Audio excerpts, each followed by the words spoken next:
This podcast is sponsored by Magic Rock Brewing. Currently, you can get free delivery on all orders over £40 and 10% of all online orders by using our code of TakesThatChance10.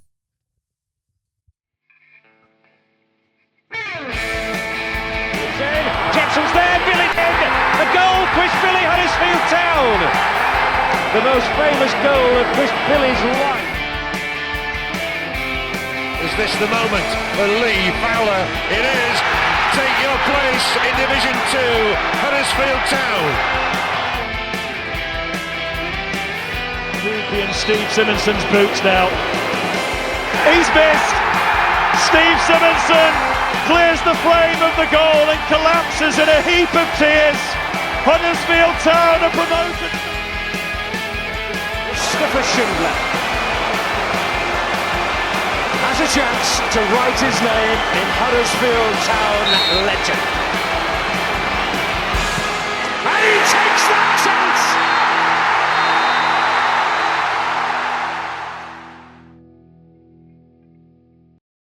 chance! Okay, good evening and welcome to the Andy Takes That Chance podcast.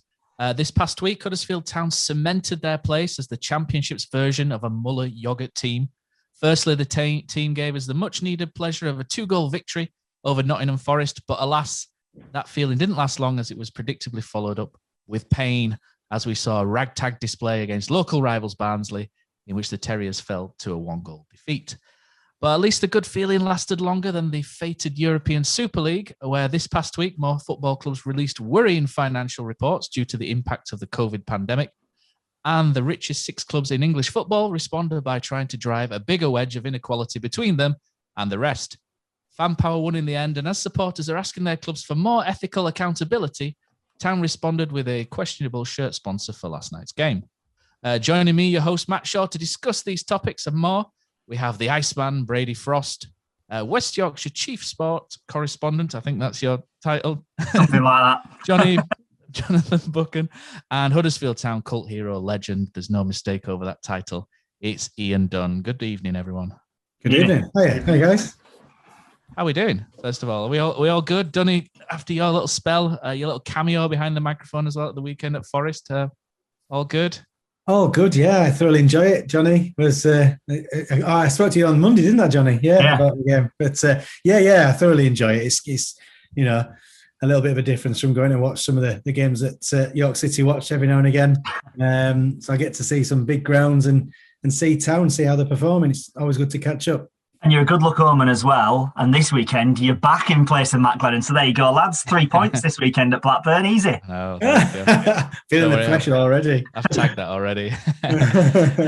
Right, chaps, let's dive in. Nottingham Forest. So let us know online your thoughts about this game as well, and we'll read out a few points. Brady, if I could entrust you to maybe keep an eye on the comment section, and we'll read a few out at the end, if that's okay, mate. Thank you very much. Right, okay. So Nottingham Forest away.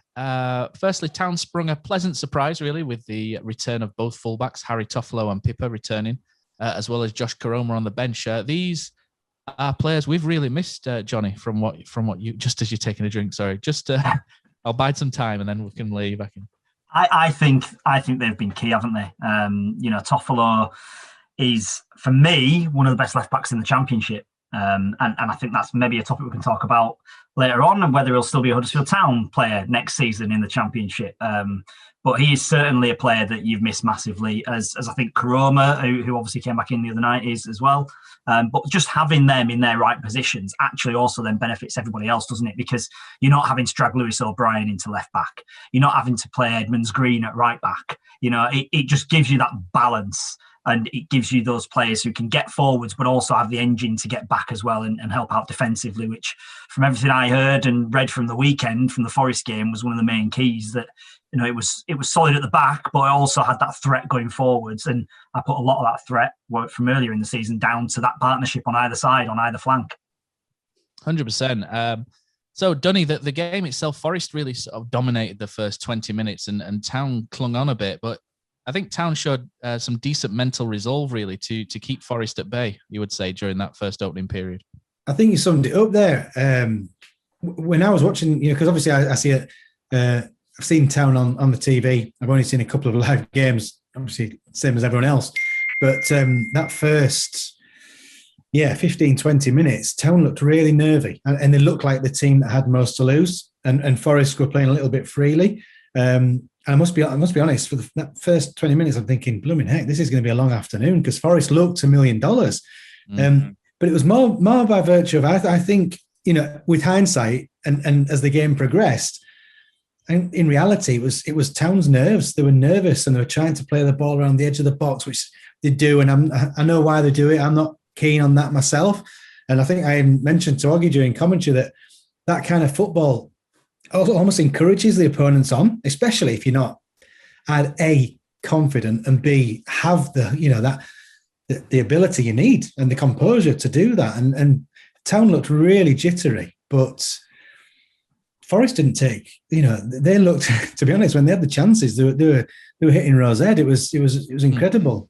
But they were down to Town's mistakes, and I think once Town ironed that out, I genuinely, Town were the better team, really, for the majority of the game. And even though they capitalised on some Forest mistakes, I think they deserved the win. They deserved the win just by the sheer attitude, the endeavour, and some good football as well. I was particularly impressed. I know a couple of lads that maybe coming for some stick, but Dwayne Holmes, I thought, was, when you see him there, not just on a TV screen, you see the bits, don't you? When you watch him during the game, you actually see the acres he covered, certainly on Saturday. Like I say, I've only seen a handful of games this season, and most of them on TV, but the acres he covered were vital, because they unsettled Forest, and it gave the other Town players the opportunities. So I was overall, I was impressed. But like I say, that first 15, 20, I was worried. I must admit, I was worried, but it dissipated, and Town took over.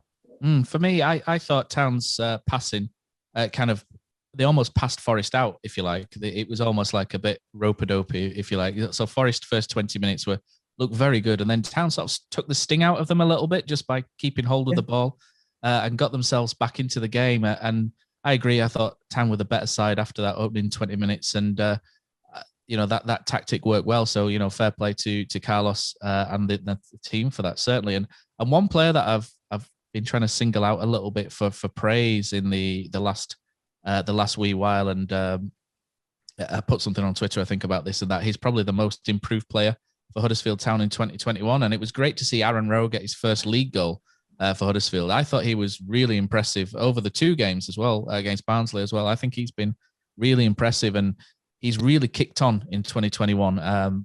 Dunny, it's the first time you've probably seen him in the flesh, I would imagine, for a while. Yeah. How do you think he got on? I thought it was fantastic. I was saying, it was Holmes and him either side were absolutely fantastic, just sheer effort, but also some good football, some good ability. And I think they held, because it was almost like they defended from the front. Like, it's a cliche, isn't it? But they defended from the front, and the nerves that Town seemed to suffer, like you say, Town then started to outplay them a little bit, Forest, and then they defended in the Forest half. So our attackers were stopping Forest building any sort of momentum, and then you saw Forest buckle a bit, and it was sheer effort, and then good ability with the goals, obviously. Brady, you've obviously in the preview show, so I've got the messages up already in here, and the first one that came in is from El Bubio. He says, "Good evening, enjoyed the preview shows this week, Brady. Good work." So well done, Brady, for keeping that up. And one thing that you've said on the preview show last week, I think when I was on it with you, you signalled out Aaron Rowe as a key player as well. You must be really pleased as well, because Huddersfield's academy is very different to what it looked like a few years ago. That's a completely different debate. But there tends to be not many better things than you see players coming through your own academy and then starting to flourish like that. No, definitely. And I think, we'll talk about tactics. I think it's been said by a few of us on here and other podcasts. We look a lot better when we're in 4-3-3, like we played against Forest. And, Rowe is a winger who, I think the reason I singled him out was because he wants, he's direct. He wants to take on people. He wants to get forward with the ball. And it is great, and I think the actual finish was a great finish. I thought he'd actually taken it too wide at first, but really confident. I think it came at a great time, because like Johnny and Ian have said, first 15 minutes Town were a bit ropey and a bit different to what we've normally seen with Town. In a couple of games we started well and then kind of fade. But yeah, really pleased for Rowe. I think we'll look back on this season. It's not, still got it to play, but it's not been a great season. But I think one of the positives has been the young players who've come through. Schofield, that I will come on to Barnsley, didn't have the best game, but before that has actually, been in a lot better. I know me and you were calling for him to go. Rose, I'd add Rowe to that. Edmonds Green as well. There is some positives from this season, and for me, Rowe, he deserves to start every game at the moment. 100%. And another player who finds himself at the end of quite a lot of criticism. I'll throw this to both Johnny and Dunny at the same time as well. A player that you've both seen a lot, and probably, Dunny, if you had any hair, you'd be pulling it out because this guy sends you absolutely crazy sometimes. Is Jani Bucouna. Yeah. We've seen two sides to him this week, and we'll talk about the Barnsley game after, but we saw the good side against Forest. I thought second half in particular, end of the first half, second half, we saw a really good performance from Jani Bucouna. He's finding really smart angles for passes. He's worked pretty hard for what he does. And we saw a pretty, I was going to call it a special goal, but probably a very decent strike on him. I think some people have questioned whether Bryce Samba could have done a bit better, and possibly maybe, but the power of the shot really took it through. But it just really bookended a really decent performance from Jani Bucouna, and this is what we want to see more of, isn't it? Go on, Dunny, you saw the game at the weekend. You can comment on the weekend's one, and I'll talk about him last night. Thank you, Johnny. Thank you. Yeah, I mean, I'm aware of Jani Bucouna, and he's got his detractors, hasn't he? And he's got his fans, and just a few, yeah. Yeah, he strikes me as one of those players that it's probably the modern day footballer. Unfortunately, the kid that's maybe got a lot of ability, but there's a reason he's at Huddersfield Town, and that's no disrespect to Huddersfield Town. He has got a lot of ability, but if he doesn't apply it properly, and he only does it when maybe that it's sunny, or I'm just saying this from what I've seen. Then that's why people get annoyed with him, because to be a really good professional footballer, and I'm talking, way above my abilities, but you'd know that the best players work the hardest. It's as simple as that. The best players put the most effort in, and you get the feeling that he's got all the attributes, everything in the box to be a top player, but maybe there's just something lacking with his application. Or I'm not sure. A little bit at times he looked, infrequently on Saturday, but his head was down a little bit moody, a bit grumpy. You'll be able to tell me better, guys. But I think you've nailed him so far. Yeah, absolutely nailed him so far. That's the kind of player. I think it's easy to say when you're here watching. I'm in my living room, whatever, and I was at Forest on Saturday. But he looks like the kind of lad who he'll go through games, and he'll meander through them, and he'll do a little bit of magic, maybe just enough, and then he disappears, or he'll go put a grump on, or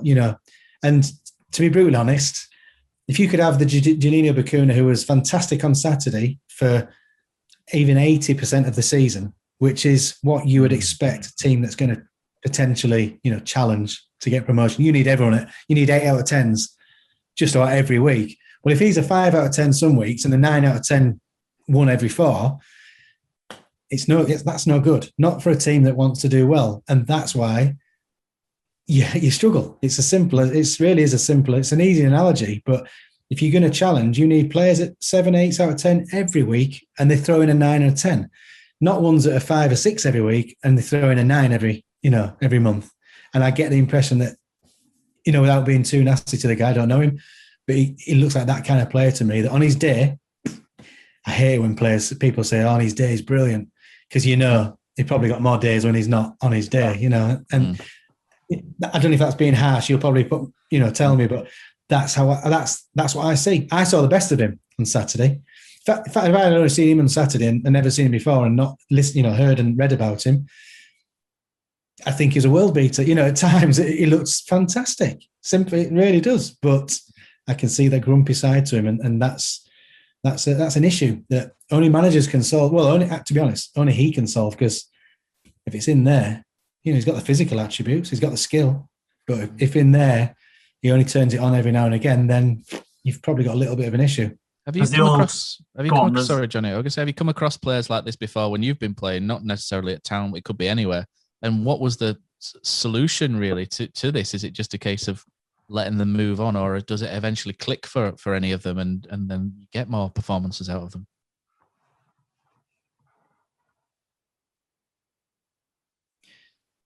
I think in my time, really, at Town, we were quite lucky that, we were maybe I think we'd all admit weren't the most gifted of players.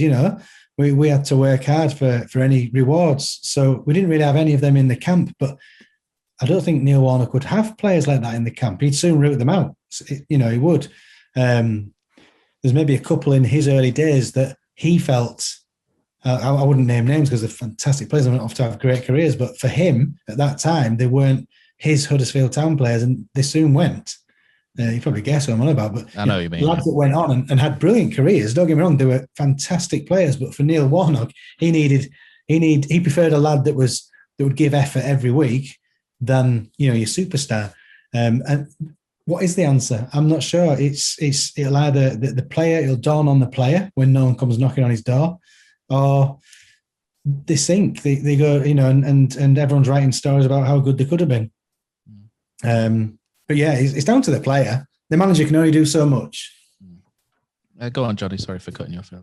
I just think that you mentioned it earlier, Dunny, and you said, he's got all the talent, does he have the work ethic? There's the old saying, isn't there? And I've seen it on a number of training grounds walls, that if hard work beats talent, if talent doesn't work hard, is the old saying, isn't it?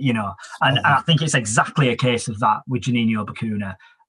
He has the flair and the ability, but in my opinion, in the bottom end of the Championship, you can't carry someone like Jani Bucouna. This weekend, if he plays this weekend, it'll be his 100th appearance for Huddersfield Town. He's scored 12 goals, I think it is. That's not what you want from Jani Bucouna. And I'm not saying he's going to be someone who should be scoring 1 in 2, 1 in 3, but he should be scoring more than 12 goals, in my opinion, in the role that he plays for that Town side. And that in itself says to me that he waltzes around a lot of games. And I've seen it. I've seen him waltz around games, and I've seen him absolutely vanish from games. And you can't have that in your side if you're going to be a competitive team, whether that's the Premier League, Championship, or anywhere else, on a weekend up on the park. You can't have it, particularly at the professional level, and particularly if you're in a relegation fight, which Town still technically are. I don't think any of us think they'll go down, but still, you're still in that position. And I can't see a way for it clicking for him. He's not going to be here at the club, is he? Let's be honest, he's going to be moving on. And I just think it's such a shame and a waste. He'll probably go on and have a very financially profitable career, you would have thought, and will probably play for a number of other clubs. But will we ever see him go and play at a higher level than where he's been with Huddersfield Town? I would be very surprised at that. I'll be honest, very surprised. Yeah. Tell you what, before we move on to last night, Brady, do you want to read out some of the comments on YouTube? I think we got 1 or 2. Yeah. So just James Dyson was saying Rowe looked man of the match, and Albubia also said really composed from Rowe to score his first goal. James Dyson also said Bucouna has been consistently in the team lineup for the last 3 seasons, and in those seasons we've been relegated in bottom of the Championship. So it's a fair point. I think I just add. I can see him being better at a different club. I think it's like you say, we given how bad Huddersfield have been in the past couple of seasons, you're absolutely right, Johnny. We can't have people like Bucouna to be 9 out of 10 one week and then 5 out of 10. I think we'll come on to Barnsley and the players coming back in our key that's been. But the only thing I would say that's been really helpful for Bucouna is that he's just been injury free. Like he's played so many games and not really broken down. And when you think of all the injuries we've had at Town this season, partly because of the training, but also because of the pandemic and the condensed fixture schedule, that's the only thing I'd say is in his favour. But I really wouldn't be surprised if he did go on to be better somewhere else. I just don't think it's going to happen at Town. There was those links with Rangers. He does seem to be more up for it when, I don't know when he feels like it, but particularly when we're on Sky, I think David Hartrick might have pointed it out, but does seem to be up for the games where there's something at stake, and to move away from football. You look at elite players like, obviously there's the Last Dance documentary with Michael Jordan, and he had to make these narratives for himself that it was always against someone, and you do wonder if that's maybe Bucouna, but with there's something to play for in this because people on TV are watching, etc., etc. Yeah, that's interesting. That's the Michael Jordan stuff is And he made them up, didn't he? He literally made them up to himself, did Michael Jordan, about people dissing him in former games, and that was his motivation. The next time he came up against those teams, it was all made up in his own head. So yeah, maybe Bucouna needs to do that. Maybe he needs to make out that every other midfielder he comes up against has called him something in the past, and it might give him a bit of motivation. I think he's been called enough things already by a couple of South fans, but definitely, yeah. So Town had 3.5 days to bask in the glow of their third win in 20 games before Barnsley came to town. Let us know in the comments as well about what you thought about the Barnsley game. Initially disappointing to lose Toffolo and Pippa after they came into the side, but pleasing to see Josh Koroma back in there as well, Johnny. Yeah, and he put himself about, did Koroma as well. He's certainly somebody who the club need to make sure they keep a hold of and try and build around, with the players that they're going to bring in. It's going to be a very busy summer. It needs to be a very busy summer, doesn't it? Let's be honest. And he definitely put himself about. He's certainly been missed, I think, from the side, and that electricity that he has. I don't think last night's game really suited him in many ways. The ball wasn't sticking up there, was it, with Sanogo, which is what it needs to do in that scenario. Had Fraser Campbell been in there, it might have been a different scenario, I think, last night, but we know he was obviously out of the game. I think that when you look overall last night, they started okay. First half was a real ding-dong, actually, wasn't it? It was, I think I described it as Hearn against Hagler, the first half. The famous first round between the two heavyweights that was like one of the most famous first rounds has ever been. I'll be honest, it felt more like that Henry Akin one day fight where he got thrown out for holding. I didn't think the first half was that bad. I thought I think Barnsley were the better side throughout, but I thought the first half wasn't that bad. I thought second half, Town fell apart. They really did fall apart, and it was all Barnsley in that second half. If it wasn't for Naby Sarr, then it'd have been a lot worse, wouldn't it? Let's be honest. He made a couple of goal line clearances and a couple of very, very decent blocks as well. Yeah, for me, the Barnsley changed a little bit. I think when DK came on, that definitely spanned the game. He's a very good player, and you can see why he's really highly regarded. For me, Barnsley's front three pressed us into mistakes at the back. What really happened from that was that Town were unable to gain a real foot on the ball, and we were unable to pass through the thirds into midfield, which effectively took our game plan away, or took our strength away, if you like, which is credit to Barnsley more than anything. People have given Barnsley a lot of stick for the style of football they play. It's not amazing to watch, but I think from a defensive point of view, it is quite interesting to watch how quickly they get, how quickly they're very much in your face. Wasn't as bad as I expected aggressive. It to be, because everyone said the same going into it. It wasn't pretty to watch, but I didn't think it was as bad as they made out. No, I think part of it is because it's Barnsley. I think if it was Watford or someone more glamorous playing like that, people would be a little bit more respectful of the opposition. And to be fair, Barnsley, to me, I think the two centre backs they've got are very good. Hellick and is it Anderson, the other one that they've got? I think they're very good defenders at this level. And I think Barnsley have navigated through a pandemic transfer window, if you like, very cleverly and very well. And I think they deserve a lot of credit for where they are. And for me, even though they're a local side and a bit of a rival, I hope they get promoted. I really do. I would really like Barnsley to get promoted and just sort of stick it to the ones that are giving them a little bit of unfair stick for me. So for me, that's the way the game panned out. It was attritional, shall we say. A bit of a throwback in many ways, but Barnsley second half fully deserved that win. Town, like I say, did fall apart a little bit, but really it goes back to some of the problems I think we've got at the back, Dunny, and maybe that Richard Keogh's come in, and I think Richard Keogh's done better than a lot of people are giving him credit for, but maybe we don't have someone leading at the back that can keep it together consistently, if you like. Richard Keogh sort of does a job, but Naby Sarr, you've got someone who wanders a little bit. He's very good at what he does, but he wanders a little bit. Ryan Schofield's very green in terms of goalkeeping. He's not overly confident at coming for the ball, and that's where you need a real fearsome leader maybe at the back, just to keep hold of keep people tight and together at times. And I think potentially that's maybe somewhere where Town have lacked this season. Yeah, I would agree. From like I said, from what I've seen, I was alarmed that first 20 minutes against Forest, and it was actually Keogh was very loose with some of his passes at the back there. It was as if they were either uncomfortable doing it or they just weren't capable of doing it. And I can only hark back to that to sort of emphasise my point that they made Forest look better than they were, but they made themselves look really nervy. But we also talked actually on Saturday about the leaders, and straight away Jonathan Hogg comes to mind, doesn't he? You can see he's a leader. He's backing orders. He leads by example. At the back, I'm trying to think who are the leaders. Toffolo's got a bit about him.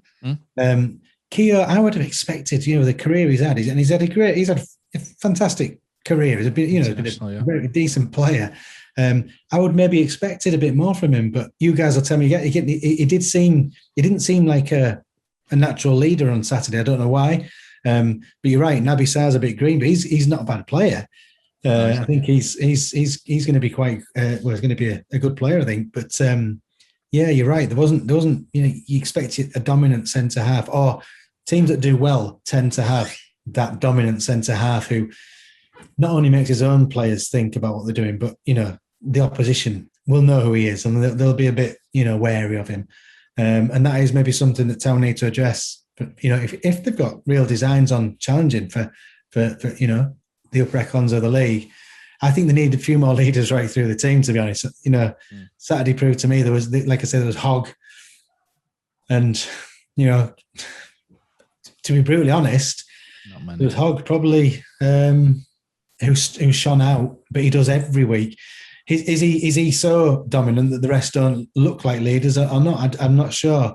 But it doesn't need to be someone taking the lead, as in competing with Hogg, but just you need a few of them in your team who all share that workload, share that sort of leadership role, and maybe that again is something Town could solve by getting a really dominant centre half in, and one that leads by example as well. Do you guys concur with that, especially sort of at the back? We've got Schindler has been out for time. Probably we might not see him again. It'll be a very sad day if that's true. Richard Stearman's probably, I don't really want to see seen better days because he's younger than me, but he's probably not quite where he was a few years ago potentially. Although he's not done a bad job either on many occasions. Do you guys concur that maybe a real forceful leader, like on the preview show, somebody picked Andy Morrison, Phil Senior picked Andy Morrison, didn't he? And maybe you're looking at that sort of dominant force at the back who's really going to drag other people with him. And his performance, like David Beckham when he was the captain of England, people always said it was his performances, where he led through his performances rather than his voice. And maybe we need a little bit of both at the back, where you've got that dominant figure who leads both in voice and in performance. The only problem potentially with that is probably sounds a little bit expensive, doesn't it? Yeah. They cost about £75 million. Yeah, there's a guy Van Dijk at Liverpool who's not bad at those things, yeah. Yeah. Lewis O'Brien, I felt he looked like a leader as well on Saturday. He was, trying to get involved. He was, it's not that they're all quiet and they were all, he just, sometimes you need one, more than just one to stand out. You think it's a symptom of modern football as well, Dunny? Because a lot of you tend to think a lot of them are quiet. A lot of them sort of the headphones go on, and they do tend to be a bit more head down than maybe what they were 20 years ago, where they were out in the local towns, at the forefront, dancing on the bars and what have you. A lot of them can't wouldn't do that. Well, a chap called Andy Booth, I've heard a few stories, but yeah, you don't quite get the same sort of characters, and I think it's just a symbolic of society maybe as well, and maybe people do lead in different ways, and maybe people do need to lead through performances. And I think Lewis O'Brien's one definitely done it, who has led through his performances in the last couple of months, certainly. And he's, I think, of the makings of a real leader there. Johnny, tell us about. I just don't think it's about an individual leader, though. I think there has to be a collective holding to account of each other as well. It's not about signing one guy or playing at centre half who'll bark at the rest of the back line and those in front of him. For me, it's the whole point of what Carlos Corberán should be trying to do and has been brought in to try and do is to create this unity in this team that play other teams off the park because they're greater than the sum of the parts. You get more out of all the individuals that if you put them in other teams, you wouldn't necessarily get that out of them because of the system works so much. But the way that does work is if everyone holds each other to account for it. If everyone goes, when we go and then we lose it, why haven't you come back? Why aren't you in here? Why aren't you in that position? Why aren't you doing that? And they argue back with each other. That's what you want to see. You want to see players holding each other to account, not just one person, in my opinion, in this system, in this setup at Huddersfield Town. not just one person going, do this, do that, do the other, like a Hoggy or someone like that. It has to be each player is accountable to the rest of the team. But that's what's kind of happening, isn't it? Hoggy stands out so much. Yeah. The rest, what are the rest doing? You're right. He needs the load sharing. And I think it's a bit of the problem that some of them know that they're going in the summer because their contracts end. Some of them will want to go in the summer, if we've been perfectly honest about it, a couple of them. And other ones won't get a choice. They'll be told they're going in the summer. So I think that's part of the problem. You don't have that team unity if you know, well, I've got 3 games left next to this guy. So, who are you to call me out when I've got 3 games left? True. Yeah. I was going to mention that as well, Jen. I think it's a really good point. I think another point might be as well, Dunny, because Town tend to play this man marking system in midfield as well, which I think we've struggled with this season. I was just going to ask you if you've ever really been assigned into a team whereby the midfield man marks and tracks runners, so effectively like Town does, and if it's as difficult as what people say it is. Well, to be fair, when Mick Buxton came in, when Ian Ross, the team was struggling a little bit, they brought Mick Buxton in 90. Show me age here. 93. Yeah. Yeah, good days. Yeah, Mick Buxton brought that discipline. It was a discipline, wasn't it? So he had a very solid 4-4-2, and I found myself, that was probably my best season at Town, really, for the amount of games I started. And he drilled into me that the fullback was my man. So, and I was playing on the right wing or left wing sometimes, but mainly the right wing. The fullback was my man, and we used to do all morning training sessions. We'd set up and basically called shadow play, where he'd set up with this 4-4-2. And we would basically have this. Oh, someone's gone. We would have this formation, and we would stick to our positions. And then he'd bring the reserves in, and he's your man. If he gets away from you, you failed basically. And the winger was the fullback's man. It was very, very sort of crude. It was a simple tactic, but we were letting in shipping goals. We weren't winning games, and his first priority was to stop us being such an easy touch. And his idea was, right, well, we'll stop the opposition playing. Before we can even start thinking about outplaying teams, we need to stop the opposition because we're getting hammered all over the place. So he was really clear and obvious what he wanted us to do. But as for man marking, I mean, you then get into the realms of the tactical geniuses, don't you? Because and players that need to know how to do it. Because you look right through the Premier League, it's easy to say man marking, but how many times you watch a corner and the best managers in the world have a man marking system and still goals go in. So it isn't easy. Ultimately, the manager can ask his players and instruct his players what he wants them to do, but it's still 1v1 at a stage in a game. And if your opponent's better or fitter or stronger or gets a little bit more luck, so many variables that it can fall like a pack of cards. So tough. I've probably not answered your question there, really. I've gone around the houses because I don't really know the answer. It's a tough one because it ultimately, like most things, it boils down to the players. I think what I've noticed is that the opposition midfield do get a lot of shots off, a lot of unmarked shots. The Billing goal, for example, for Bournemouth, where Jonathan Hogg runs to the second man and nobody then follows Billing there's a lot of chances coming like this, and I'm just wondering if it's due to the sort of technical difficulties they're having with this, this sort of strict man-to-man system. But yeah, you did answer it effectively because it's a difficult system to play, and and the thing is as well, I suppose there's a trust aspect as well because you look at the Bournemouth goal and Hoggy decides to double up with Romani Edmonds-Green because he's having a struggle with Danjuma, and then nobody then steps into the space which Hoggy has left, and Billing's free for the goal. So, I suppose there's a trust aspect, and it goes back to what you said as well, Johnny, about players potentially not being there. Bucouna, I think, is getting some slating as well in the in the comment section, and Cozzy's waded in as well in there. Good old Cosmo. It's just for someone who likes tactics like me, I find it quite interesting. But fantastic, Dunny. Obviously, you need to pop off at some point. I've got 5, maybe 10 more minutes if you want me. Always, mate. Always. Or you can just darken my screen out and shift me out of their way. No, we'd never do that.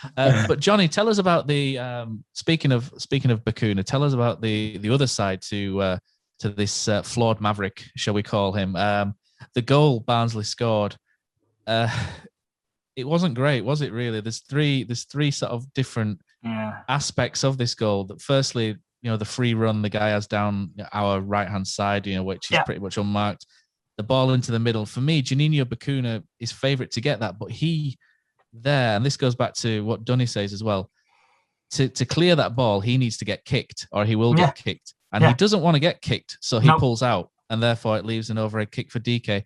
And some Town fans will remember a chap called Simon Davies who played for Huddersfield Town on loan from Man United in 1996. And there's a famous 3-3 draw against Bradford where Chris Waddle scores direct from the corner in the mid-90s.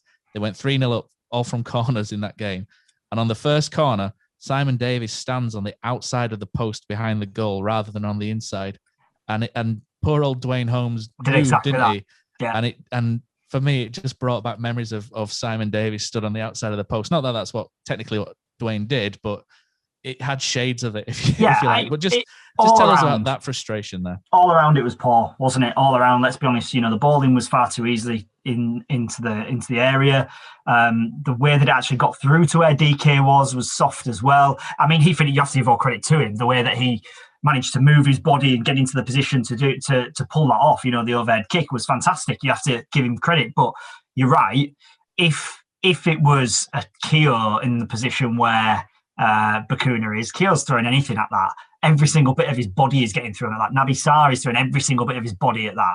But Bucouna's not going to do that. And we know Bucouna's not going to do that. It's not in his makeup, sadly, is it? Because it's not his role either. If we've been perfectly honest, a lot of the time, that's a very rare situation he'll find himself in. So you can maybe understand it.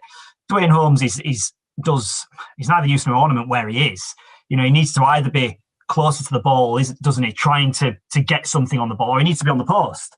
And he needs to be, doing his job on the line. And he doesn't do either of those jobs, which makes it absolutely negates the purpose of him being there. And that opens up the opportunity, for DK to do what he does. Like I say, good finish, but really soft goal, I thought. When you watch it back, you maybe don't see that first time round, actually. First time round, you just sort of go, wow, how has he finished that? That's excellent. And then, obviously, we have the benefit of the little the TVs in the press area.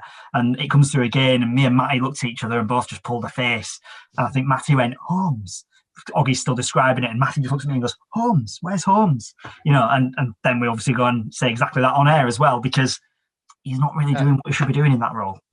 No, it's a strange one, and something else which is probably not doing what it's doing. And Brady, we'll bring you. Brady's had some internet issues there, but he's on 4G now, and he's all wired and back in action, aren't you? If we wondered why Brady hadn't said anything for a while, one shot on target, and it was a bit of a nothing shot, really, as well, wasn't it? It tells a sort of bleak story, and Town, you look at the results this year, haven't been great. Like I say, 3 wins in 21 now. We haven't scored more than 1 in a game a lot. Let's be honest. I haven't got the stat in front of me. We did that 2 weeks ago, didn't we? We're not scoring a lot of goals. We're not creating a lot of chances.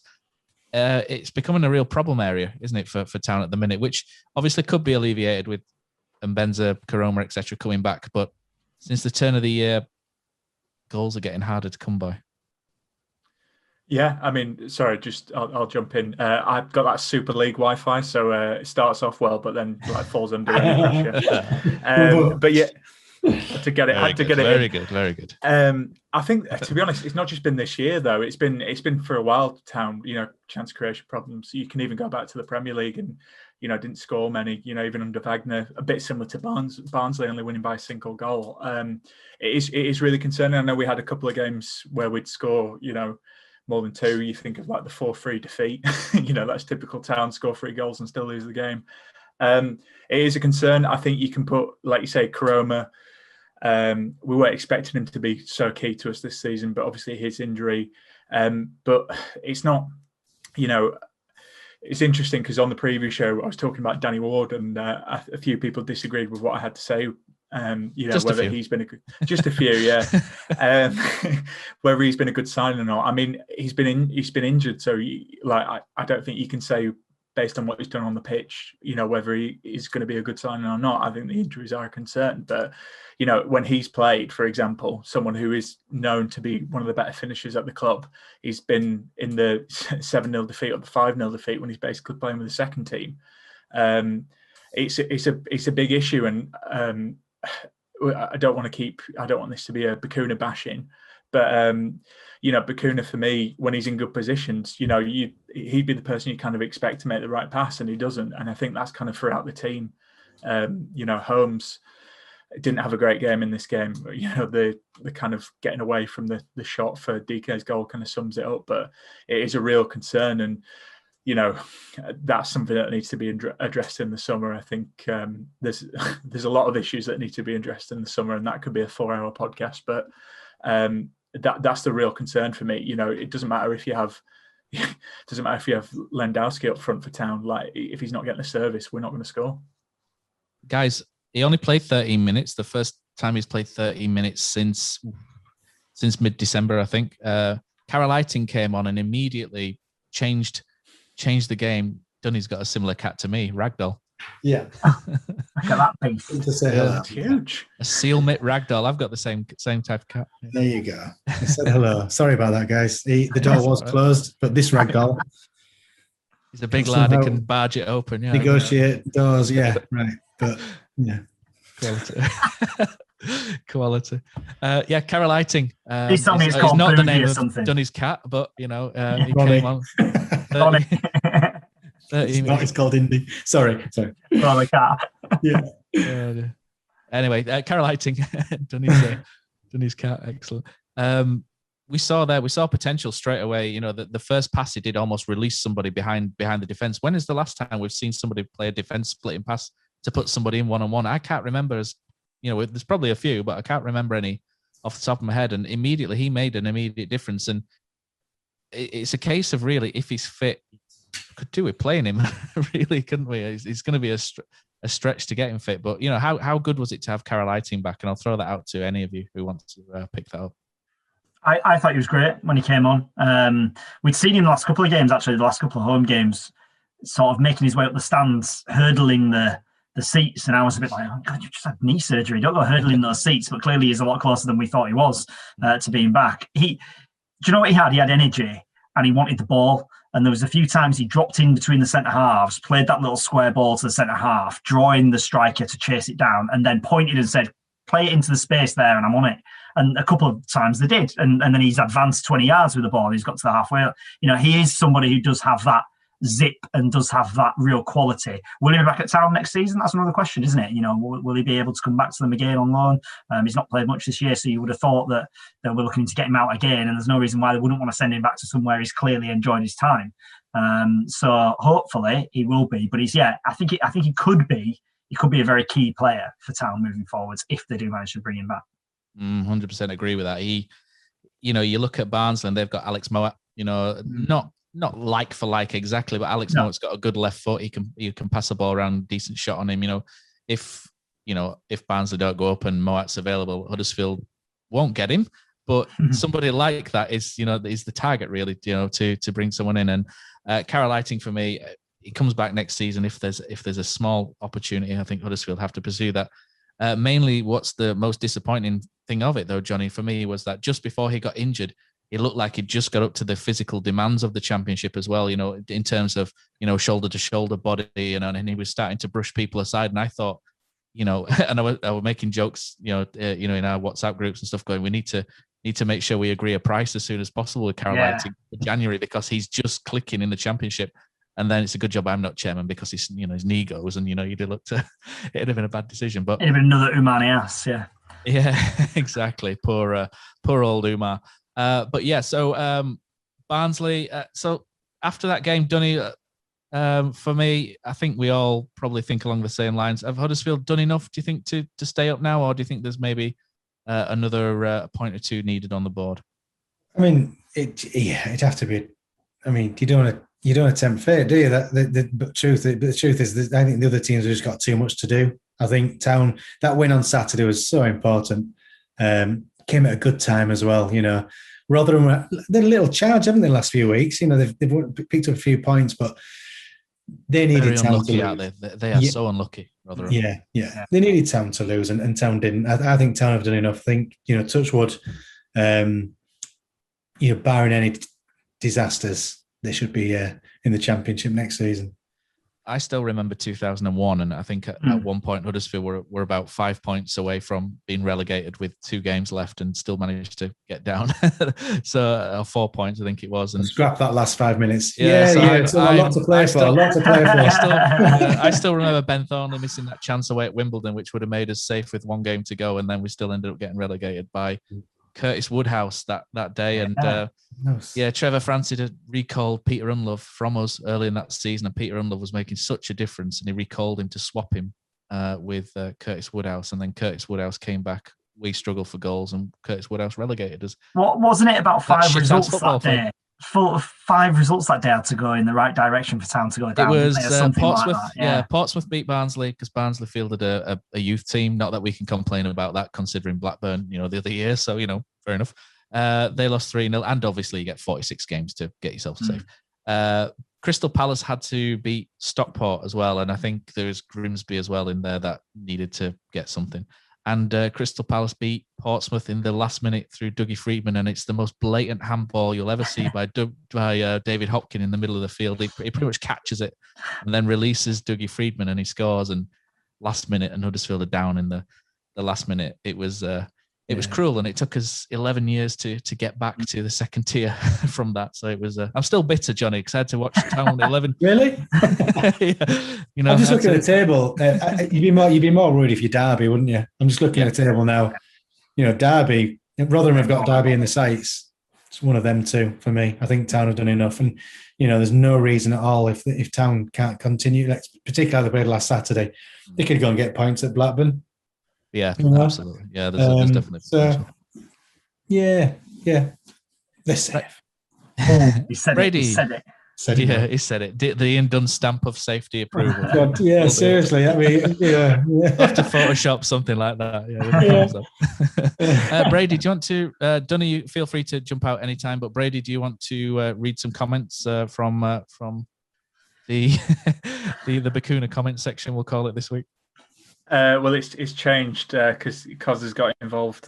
He's making a lot of digs at you, Johnny. The bouncer, Baldy bouncer. Sorting them out. So a lot of people talking about the goal. Sarah and Holmes more at fault than Bucouna. That's from Dan Hem. Not sure about that. But I think everyone made a mistake there. We've all pretty much agreed. Yeah, you could point fingers at a few there. Yeah. Yeah, sure. We're just not very good, Matt. Phil Marston says Holmes is a bit of a scapegoat at the moment, but he's far from being our worst player. I kind of agree with that, to be honest. I think they did well on, like Dunny said, he did well. First 20 minutes aside on Saturday, when Dwayne moved to the left hand side against Forest, I thought he actually had a decent game.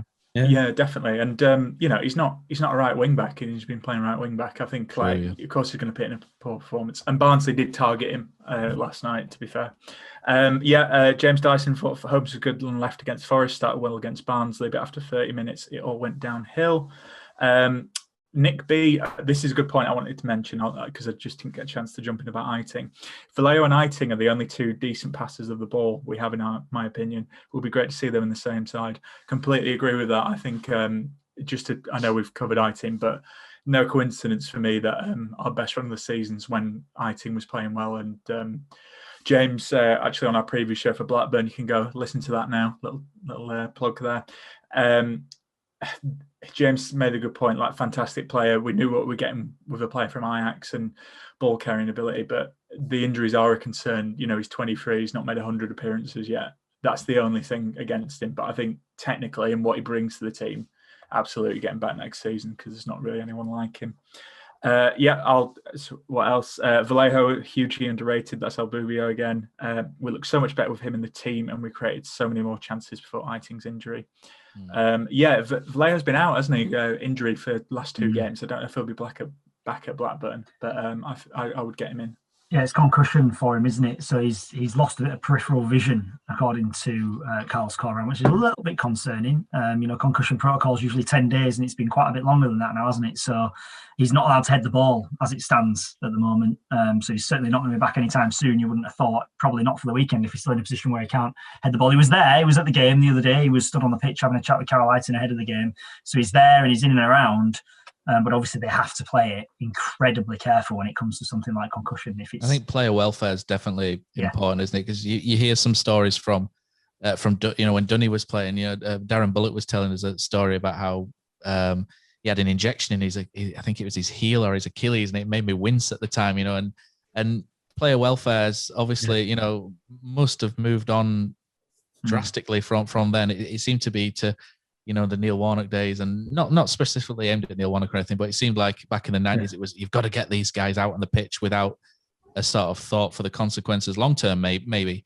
Whereas now I look at Alex, Vico, and you think if he's got any sort of problem, just 4 games left, just let him sort it out, and then extend his contract for next year and 12 months for me. And but I'm sure there are some stories still whereby player welfare is not maybe been adhered to in some places. I'm just speculating, but for me, player welfare has got to come first. Alex Vico's. Especially you can't really mess with a potential brain injury or anything like that. Well, 25 years ago they just took a needle in cortisone. He's been fine. Yeah, it's frightening to be honest, isn't it? There's like little things. It is every week there was someone getting a cortisone. Yeah, I've had them in my feet, my knee, and my groin. It's not pleasant, but it gets you through a game. It did get us through games, but yeah, the knock-on effect was maybe not a long career. I would imagine those with knee injuries and whatnot. You look at Tom Cowan, maybe. And it'd be great to get Tom Cowan on the podcast one day as well. And I think he's on with Boothie, I think, tonight potentially, or last week. Yeah, the Housewives' favorite, wasn't he, Tom Cowan? But everyone's favorite. Tom. Yeah, he was a great guy, wasn't he?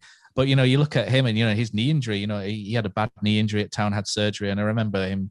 In his book, he was saying, he had a book, didn't he, in the 90s, and he was saying how it was out, how the physios had him out cycling 45 miles or something the day after having surgery on his knee, and you just think that doesn't sound a great idea, that and he was. I think back everything's changed, hasn't it? But even training methods have changed. I mean, when I went to Chesterfield, and we used to do 6-mile runs. Footballers have never been sort of workhorses. They've always been sprinters, really, and that analogy is the work rate footballers went through in them days. That even when in my days, when I'm thinking back, Chesterfield, if he didn't play on a Saturday, he did a 6.5-mile run after the game, up and down Dale, on concrete. I'm pretty sure they don't do that sort of run now. It's all short, sharp, and getting your heart rate. High intensity training, isn't it? A high intensity interval training, isn't it? Which we're doing. Which is, when you think about it, that is what football is all about. You don't just run at one pace for 90 minutes. You are stop, start, left, right, up, down. But you do enough of them 6-mile. I can guarantee, I can vouch for it, because I didn't play many games at Chesterfield, so I did a lot of 6-mile runs, believe you me. And it takes its toll on your body. It slows you down. It makes you heavy. So that's my excuse. Too many 6-mile runs. That was my problem. So this past week there's been a board update. So Phil Hodgkinson, it was his turn to step up and offer some words. Most of it was, I felt, was a rehashing of news. Really, I'll run through some bullet points, and if you guys want to jump in with anything on this, feel free. But this might be something we can skip over quite quickly. In his thing, he mentions the utility sponsorship, which we've covered. Season cards we covered last week as well. I'm not sure what the take up on that is at this moment in time. I don't think I'd like to see the figures, judging by the temperature on social media. He very excitedly said that the football club will take control of the stadium, which will allow us to drastically improve the match day experience. I can't say too much about this, but I've been working with someone from the HTSA on an idea as well, so maybe keep your eyes peeled on something there. He again unequivocally backed Carlos Corberán, so anybody speculating as to whether Carlos will be sacked now or end of the season seems completely fruitless to me. Phil's all eggs in one basket. He's Carlos in 100%, so, and he's the man that makes the decision, so it doesn't really seem to be up for any topic. He mentions mistakes of the past, which is good. In recruitment, and new recruitment will need to fit the model and the ethos better going forward, which is, Town story for 3 or 4 years. Financially, he says we're doing better than a lot of other championship clubs. And one thing he mentioned at the end is a one-club mentality, which soars through promotion in 2016-17 and certainly in 94-95 with Neil Warnock, everybody rowing in the same direction. Which I would imagine is something that will be hard to reinstate at this moment in time. So, guys, feel free to pick up on anything there that of any points of interest. I know I skipped through that quite quickly, didn't I? But maybe while we gather our thoughts, Dunny can tell us what a one club mentality can do and how important that is to get the lads over the line. Yeah, I think any team that has success has that togetherness, that team bonding. There's the odd team that are just so good that it almost doesn't matter. But at this sort of level, maybe Premiership's different. Well, no, it probably isn't. Right through football, if you've got a team that are prepared to go through a brick wall for each other, work hard, and add a little bit of ability to that as well, you're going to have a really good chance. And it's an ingredient that Mr. Warnock seems to get right more often than not, and lots of managers try and copy it. And the ones that get it right tend to have success. It's easy to say, but it's harder to implement because there's so many different variables in a squad of 15, 16, 17, 20 players, whatever it is, to get that bonding, to get that togetherness, to not be too jealous of your colleague who's playing and you're not. So many things come together and know your place in the squad, know where you fit. If you can get all them ingredients or a lot of them ingredients in at the right time, you're going to have a little bit of success. But it doesn't take much for the rot to set in. You could have 2 or 3 bad eggs, and any manager that goes into a club has to work out who those are. And if you can sort of shunt them or get more from them, you're probably going to start seeing a little bit better performances. But that's why managers get paid what they get paid, and the good ones are good at it because they work that out pretty quickly. I'm judging by, go on, Brady. You've got something that you want to jump in with there?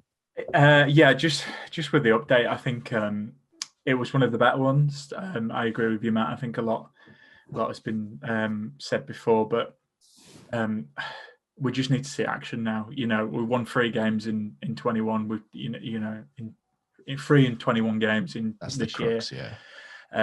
It's all well and good saying about these good things we want to do and acknowledging mistakes. I think that is good that they've acknowledged mistakes because previously they've been a bit reluctant to. But it's a huge summer. I think I say this on every podcast. It's a massive summer. People going out, people going in.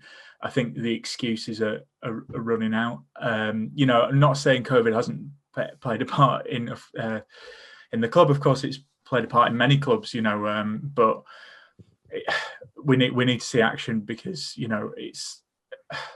we haven't won that many games. I mean, I was speaking to the Blackburn fan. They're fully Mowbray out, and similar to us, had a terrible second half to the season.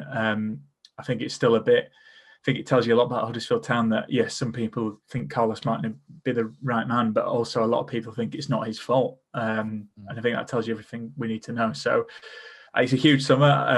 I know you were asking me about Corberan, but I think he needs to be given the summer to bring in more of his players. And, then I think we can judge him because it bears repeat. It's worth repeating again. But this has been a crazy season. It's his first one. I don't think he's done everything right, Corberan. But it's been a mad season. And I think we'll look back in time and realise how crazy it was. And we did have key injuries again because of his training methods. But it's all about the summer. It's all about next season for me. And we need to see the board support that so we can have a good season, so we can sell season cards because Dunny talked about it, but when we have the fans on side, I remember when we were in the Premier League, people talked about that atmosphere. That atmosphere is so crucial to Town, and the only way that we're going to get that back is seeing good performances on the pitch. Here, I think for that section, I think that nicely finishes that off. Well done, Brady. So European Super League is the next item on the agenda. I'm aware of the time, so we will. Take as long as you guys are ready, we'll continue on. If you guys need to go, then we'll wrap things up quicker. Right. So European Super League. It's I'll level with you chaps. I don't really like the Premier League. Without Town being in it, I've struggled to watch it now for a number of years. The financial disparity throughout, the media bias, the narratives, the way that a generation of football fans have hooked this into their veins, and some of it feels to have been conditioned, or some of them feel like they've been conditioned to regurgitate the words of those on Sky about how great it is, despite a lot of these fans being priced out of what of what they want to see, which is live football. So I found it quite amusing, really, how Sky took the moral high ground, if you like, on the ESL. When they're as responsible as anybody for creating this monster that we see before us. Now, if you let in oligarchs, billionaires, hedge fund managers, equity investors, etc., what do you think is going to happen to football? Where do you think the future of football is going to go if you let these people in?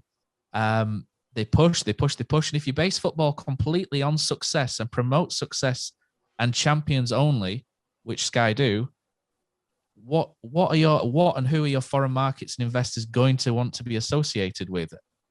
The English Premier League, thankfully, is more competitive than other top European leagues. You look at the Premier League and you would probably think, okay, one of 4 or 5, if you take Man City out of the equation for now, can actually do something in this at the start of a season. But for me, this isn't really acceptable to the top 6, or the big 6, if you like them. I don't think they find Leicester, West Ham, etc., up in the top 4 a good thing. I suspect the top 6 want to maintain or guarantee this status quo. And for me, this isn't sport. Football currently has very little integrity at the top end for me. The top 6 planned the big reset, which had Rick Parry in cahoots. We don't forget that. They wanted to be able to veto owners who may challenge. We've seen the Newcastle thing with Saudi Arabia. There's probably a bit more to it than goes on there, but they want the power to veto people coming in and challenging them, which again can't happen. The top 6 planned the EPPP system and bullied the Football League by threatening to withhold solidarity payments so that they could take the most talented youngsters in the country for peanuts. Again, cherry picking the top 6, I'm led to believe, is behind the new Brexit rules on transfers, which effectively hamstrings clubs like Huddersfield Town from competing. And what we're seeing, in my opinion, is a complete monopoly at the top of the game. And it's time that, for supporters, now start to fight back against the owners and people that are starting to run football in this country, because I don't like the direction football is going in. And if football continues to go in this direction, I can find people, or I suspect people like myself, will just go, do you know what? I've had enough. And then if people do that, the fans stop going to games. Where does football go in this country? And the feeling I have is that the owners of those top 6 don't really care about people like me, don't really care about people like you. So I'm worried about the future of the game, and I support the 50+1 model, the work that Football Fans Europe do as well. And for me, I think it's time, and we've shown what fan power can do. We saw, I drove past, my wife made me take her to Primark at the White Rose the other day, so I had to drive past Elland Road when, before the Liverpool game. So I saw people protesting. I could have gone on the motorway, but I actually wanted to see what was going on. So we've seen what fan power can do. We saw Liverpool fans, what they did. Liverpool fans were in presence at Elland Road as well, which was good to see. So we've seen what football fans can do and what football fans can achieve. And I think football fans rest on their laurels too much sometimes. And I think they've maybe been blindsided a bit by what they've seen on Sky. But I think now it's time to see, or effectively time to show or tell football where we want this to go, rather than them dictate to us, this is how football is going to be in future. And I'll shut up now and you guys can discuss the rest of the European Super League. It's a bad idea is what I'm saying. Terrible idea. And the bottom line is, there's so many different reasons for it being a terrible idea. Everything you've just mentioned there, but Florentino Perez runs Real Madrid into the ground for the last 20 years. He's spent an absolute fortune, an arm and a leg.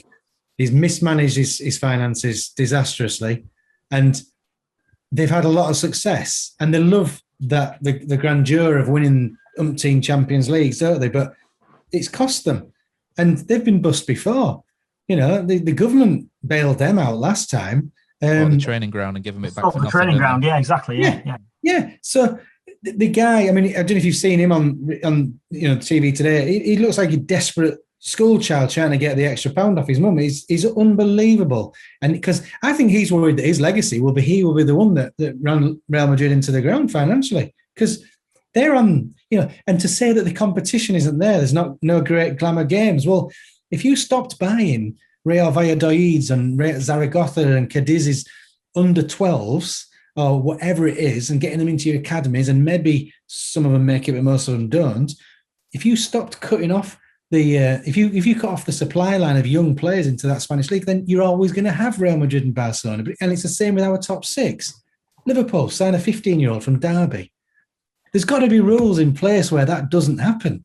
You know, Man United sign a kid for 13-year-old from I think it was even something like West Ham. You know, they couldn't even keep these. These are kids, and then they complain that, you know, maybe the competition isn't great or the football, the quality isn't great. But if you're signing all these young kids through at a very young age from other teams who could maybe have progressed these lads, then what do you really expect?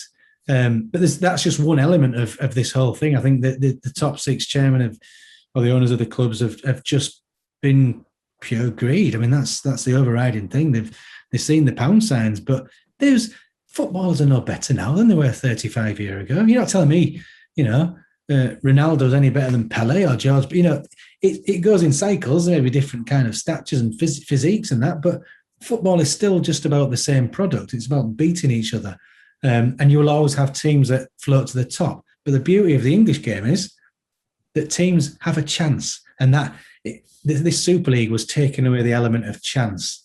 Now, it doesn't happen often. You know, Leicester booked the trend, didn't they? But by taking away chance and the arrogance of 15 teams playing every season, but 5, you can come in it. But you know you're not going to stay with us. You can go back to your own league next year or whatever it is. The arrogance of that is unbelievable in my eyes, that they expect, you know, it could be Ajax. They've won umpteen Champions League. We'll invite you in for a season, but the 15 above you, that doesn't really matter where you. I don't know how that was going to work out. There's 15 teams who aren't going to go anywhere, but you might have to go back into the Dutch league. Sorry, it's never going to work. Flabbergasted. Sorry, I've got on my high horse there. It's ridiculous. Johnny, the beauty about supporting a football team is that you can dream. You know, like Dunny said there, he's talked essentially about competition. And the beauty about football is I believe Huddersfield Town can get back to the Premier League. You know, it's, you know, people look at me and go, nah, Matt, you're on, you know. but by the same token, I think Huddersfield Town can get back to the Premier League. If this happens, you know, I think one day, you know, given a fair wind, Huddersfield Town could, you know, have a decent cup run. You know, they haven't had a decent cup run in my lifetime. I think the last time we had one was Wimbledon, wasn't it, Dunny? You know, that one which was on FA Cup. Yeah, sorry, Dunny. But every time Alan Hansen actually noticed who I was, but how naive I was. I realised giving the ball away in the corner. Jeez. Used to like him. But you know, the Huddersfield Town could achieve something, you know, given the right conditions for me. You know, you look at a lot of teams in the Premier League and the narratives we had to suffer when we got there were terrible, I thought. You know, for essentially Huddersfield on a fraction of the budget of Brighton and Newcastle, you know, achieved something really special. And I genuinely thought, you know, the romantic side of football, people would celebrate that Huddersfield did this against the odds.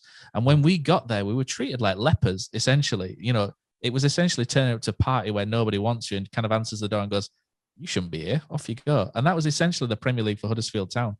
And that filtered down to the supporters of all the other clubs. It filtered down to social media. And I just found the Premier League a bit of a miserable experience, especially when we were losing, a miserable experience. You know, the losing obviously made it more miserable. He was already at Selhurst Park on the first game of the season. But but the best thing about being in the Premier League was getting to stick it to, you know, to people. That was the best thing about beating Manchester United at Huddersfield. Amazing. You know, that's the first time that had happened for something like 60 since for a long time. It was 50 years or something. You know, I'll never forget that. I'll never forget the Chelsea games and stuff like that. But I don't want them to be an outlier. I want to see that again, you know, in my lifetime. And it feels like if they bring in this jeopardy, you know, or lack of jeopardy in the game, I'm never going to see that. Or if I do see that, it'll be against Liverpool B, you know, where Mo Salah, Sadio Mane, etc. They're saved for, you know, the big games, you know, during the week. Or maybe they move those to Saturday in Dubai, and then we have to play, you know, your under 23s. And you look at it, and they were thinking of bringing in teams from Brazil and all sorts, you know, potentially. And yeah, okay, you know, there's part of people look at that and they'll go, oh, do you know what? All the great sides against each other. But to not qualify for it and to not earn the right to be there other than having lots of money, it really just, the whole elitism of football really sticks in my throat. That's what the whole thing in the Premier League, it was the elitism which really stuck me and really was the ugly side of it for me. And this is just another layer on top. And for me, if that happened, me and football are probably done. To be honest, it just feels that way. Although I don't want to turn my back on my club. I think that was the flavour of the fans right throughout the country. The fans united, didn't they? I was surprised at how surprised people were by it. If you give your sport and if you give your club up to hedge funds in America and Russian oligarchs who are only in it for profit and money, that's all they're in it for. Are you surprised that they then, particularly the American owners who come from a world where franchising is the thing? That is what American sports are. There isn't relegation. You're either a super player and a super athlete or a super supporter in America because there's no tier system.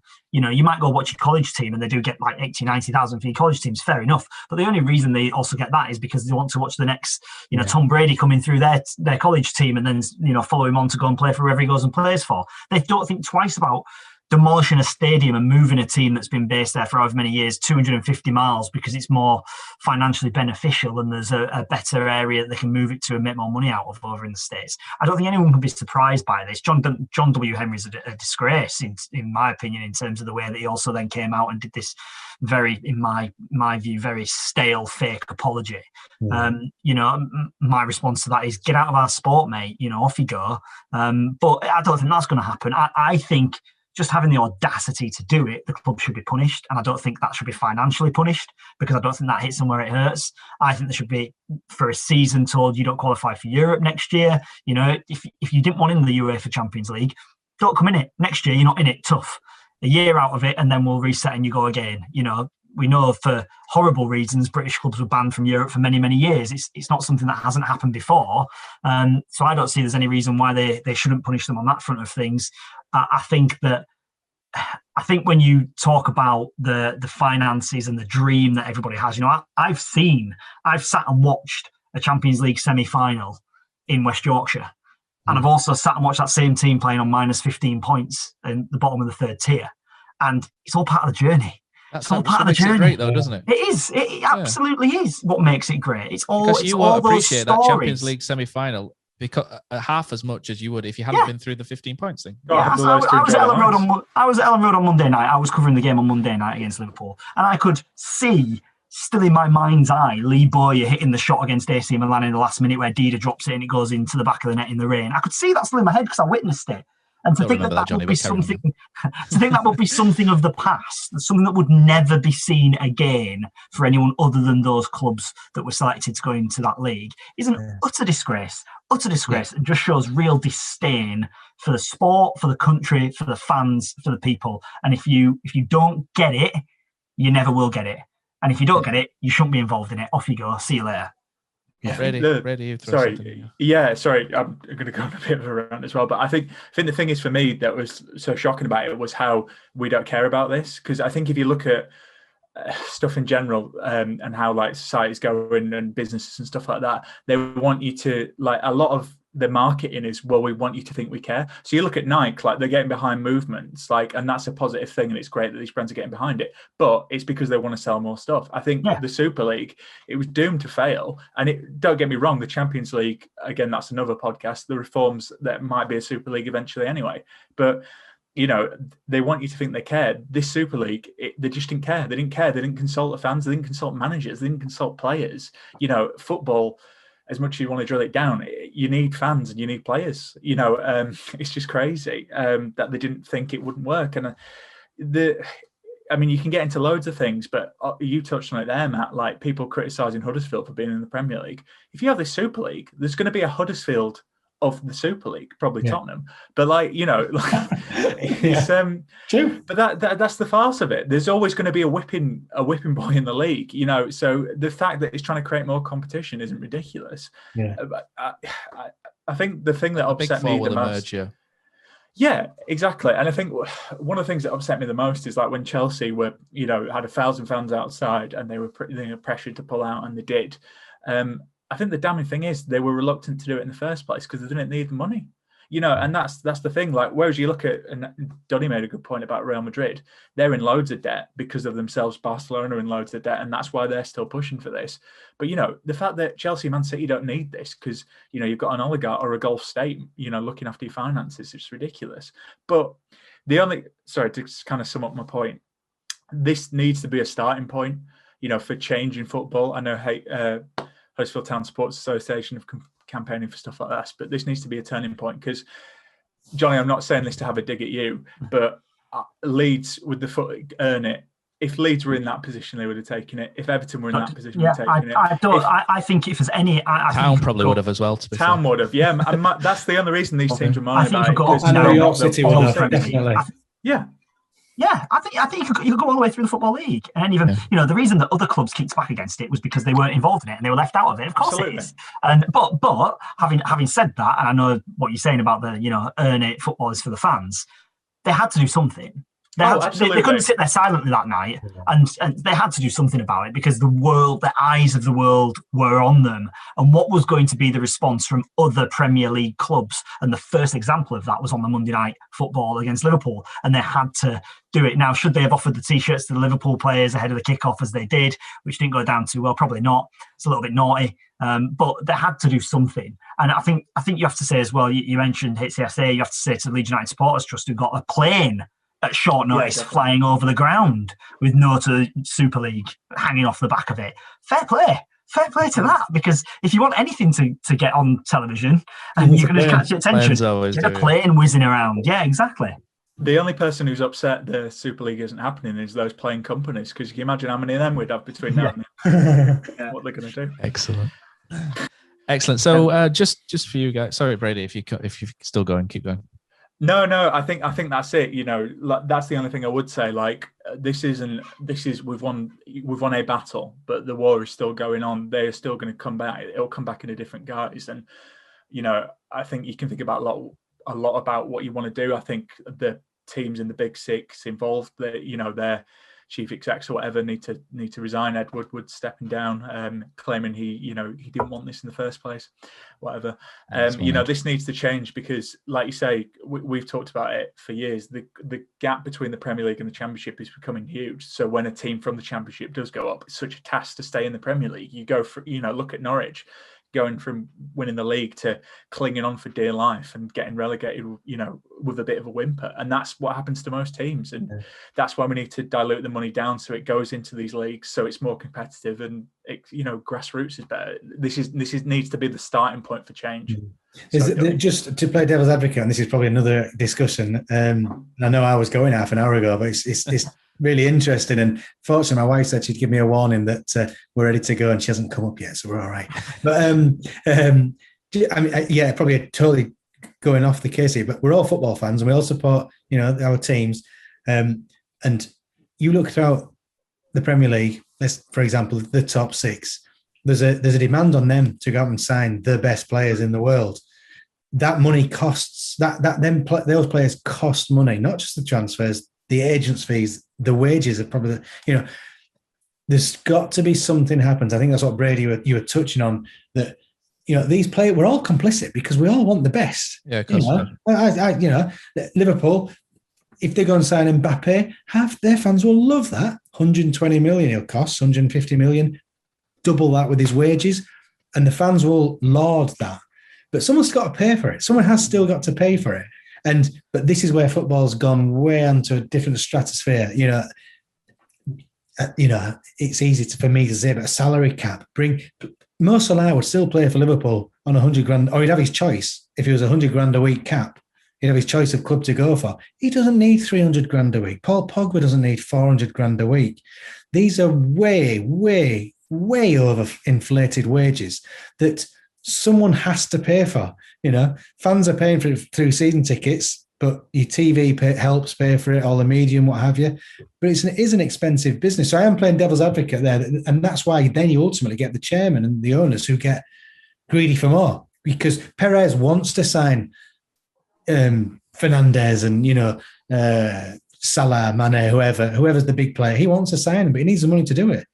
And he saw this as an avenue to do that. And this is a bigger problem than just the Super League is how do you stop the wealth of, you probably can't, because it's, players have got, if you get offered 200 grand, you're not going to say, no, just give me 100.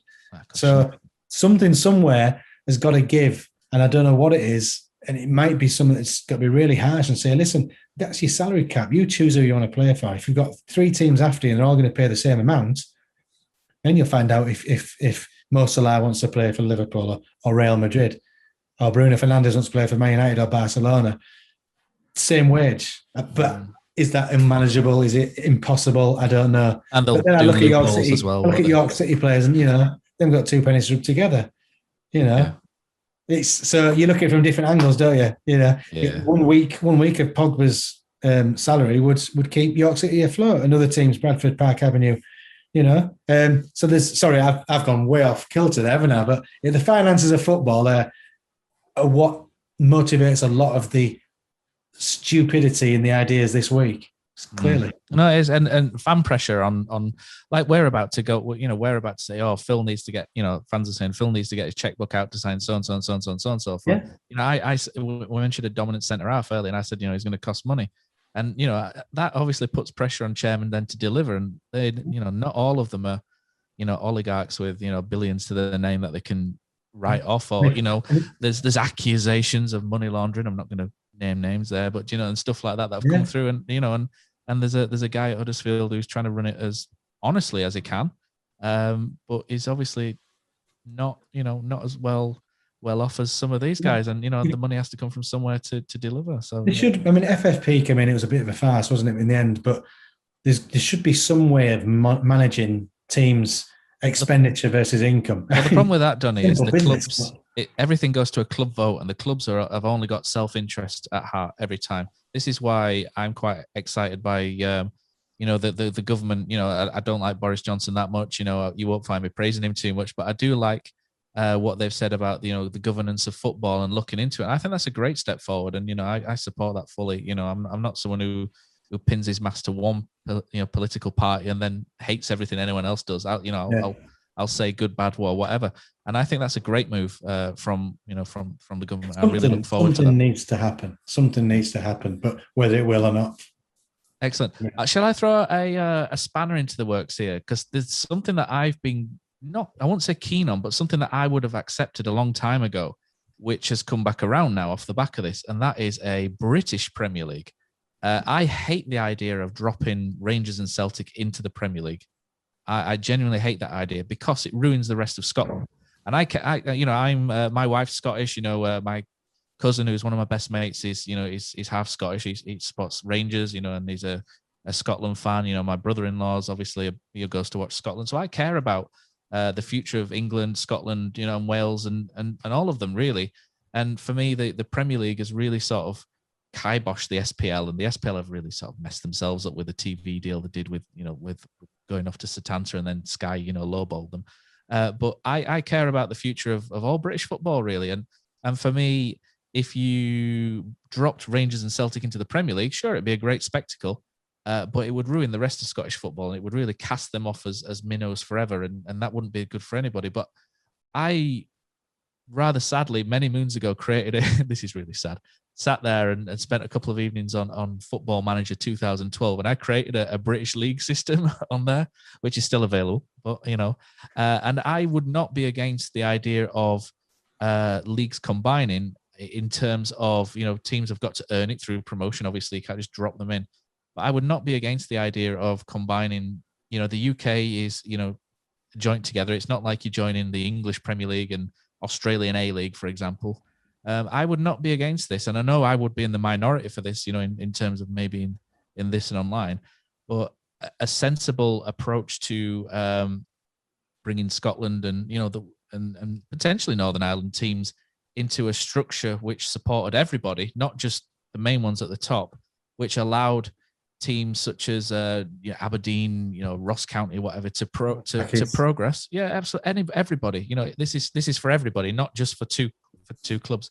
I would not be against that, and I realize I'm in a minority, but I'd be interested to see to hear what you guys thought briefly on that before we talk about our last subject. As someone who has to travel up and down the country to cover games, I'm not going to back a move to bringing the far-flung corners of Scotland into the Football League. No, thank you very much. Do you mean an away day at Wick Academy does not appeal to you? My father-in-law's an Adrionians fan, so I've got a bit of vested interest in it myself as well. There is the flip argument to it that if you take Rangers and Celtic out of the Scottish Premier League, then it suddenly becomes a lot more of a fair playing field for everybody else. It would actually be a much more interesting league to watch, as opposed to it just being those two that are battling it out every year. But financially, you would probably lose all the money out of the league, wouldn't you? So yeah, there's the opposite way to look at it, I suppose, just playing devil's advocate. But yeah, I'm happy with having to travel as far north as Carlisle and as far south as Yeovil at the moment.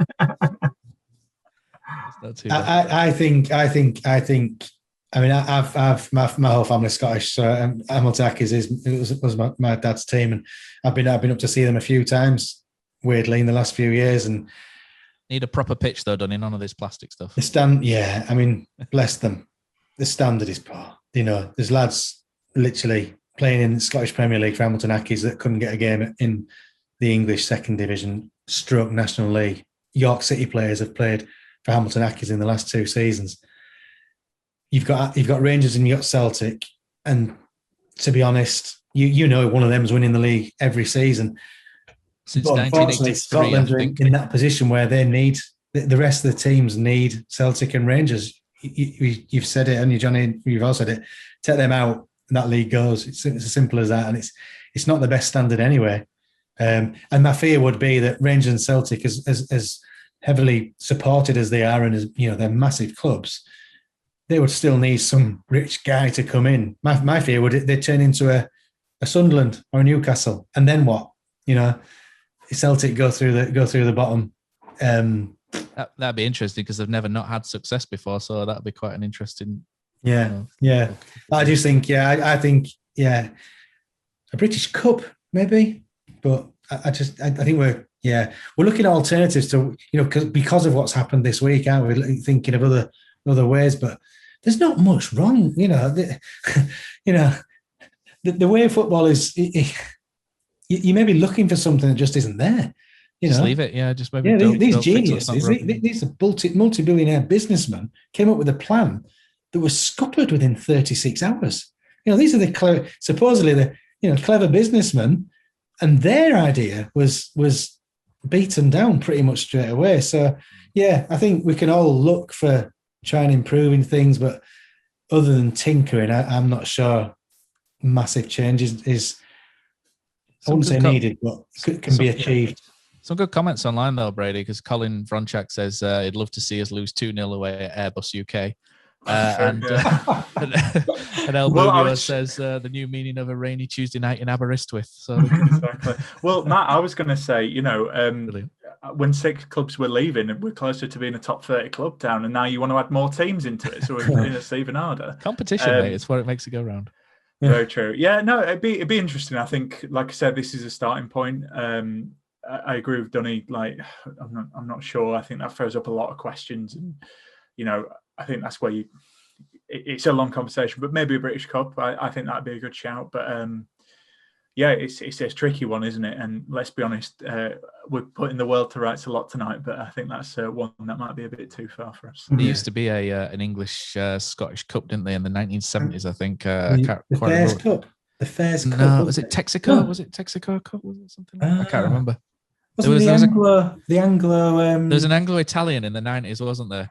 Yes. And then what was the other? Zenith Data Systems, which was that just the League Cup? I think that was a little bit before my time. But there was a cup in the 70s, and I think Huddersfield have played Airdrie, and they got beat by Airdrie in this cup when we had Frank Worthington and everybody. We didn't, and it shows how Scottish football has gone from being quite strong. We had Frank and those other teams, Trevor Cherry, etc., and we lost 2-0 to Airdrie. So Scottish football did used to be strong, right throughout the leagues. They had the junior football, which fed into the professional football, and it was a good system. But something went wrong in Scotland, didn't they? Money, I think, Dunny. Money, Dunny. Yeah, there you go. Right, money, so drugs, I think. But yeah. Our last topic for the evening is sponsor. I want to tread a bit carefully on this one.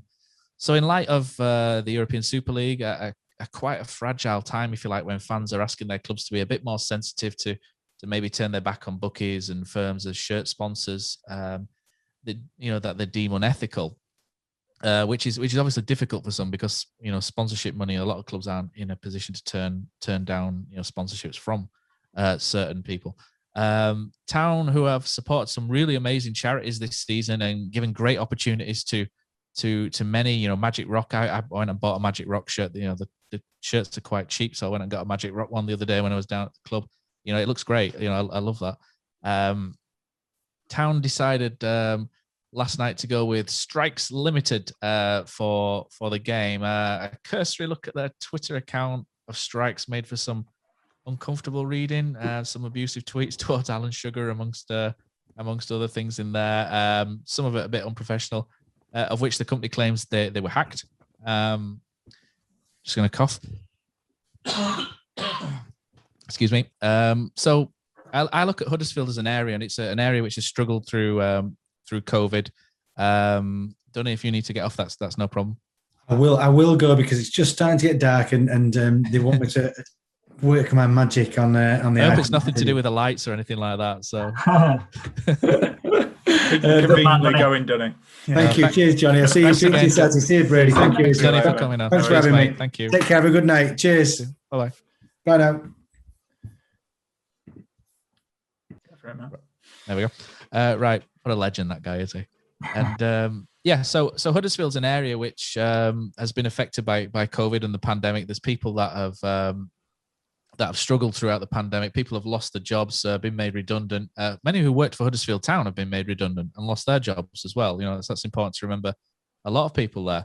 So in this climate, at this time, to go with a debt recovery service as a front of shirt sponsor, to me seems ill-judged. I will say it doesn't seem, that the football club have really felt the temperature amongst the football fans and really kind of had a good gauge of where Huddersfield fandom is at. The guy that owns Strikes is a Town fan. He's sponsored players before, he sponsored matches and other things. And a bailiff is as legitimate as a company as anybody else. It's not, he's not a drugs cartel or the mafia or anything like that. But even so, I feel that this is another occasion really whereby those in charge of the club aren't particularly good at feeling what the fans want or where the fans want the club to be at this moment in time. You look at the charter of Huddersfield Town Football Club and the things that the club is supposed to stand for, the working class club stuff. And I've got nothing against this guy who runs this company.